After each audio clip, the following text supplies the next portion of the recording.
The last candle flickered out, so Lucas asked, his voice low and smooth. What wish did you make?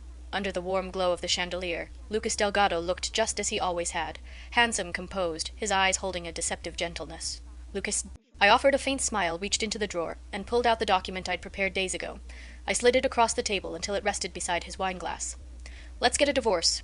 The smile froze on his face, silence stretched between us.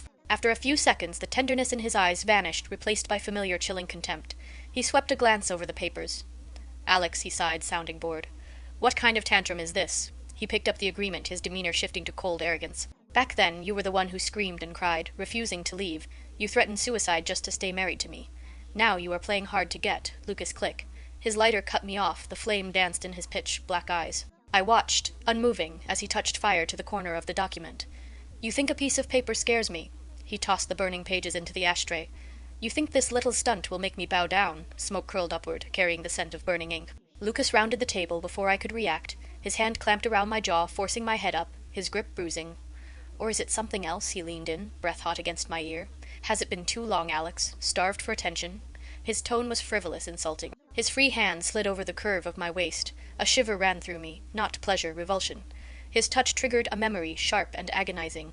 The mistress he kept in luxury. The day I'd finally snapped. The day I learned exactly what I was worth to him. I'd stood in the center of our living room, tears streaming, pointing at the girl on the sofa. She looked barely out of college, fresh, innocent, everything I no longer was. What did I do wrong? I'd screamed. You have to sneak around with her. I'd collapsed to my knees. I've been with you since I was 16, Lucas. I followed you when you had nothing.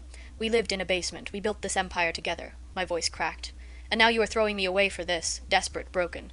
Pleading for a shred of humanity. Lucas's stare held nothing but ice. Did I beg you to follow me at 16? He stepped closer, looking down at me like something stuck to his shoe.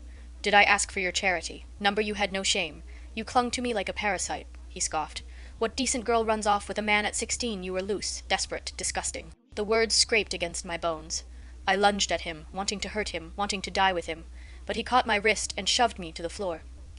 Big sister, Yara Chavez stood up, looking down from the safety of Lucas's side, a cruel smirk on her lips. If I were you, she drawled, I'd find a quiet place and end it all. Her laughter rang out, high and mocking. To be despised by your own husband like this.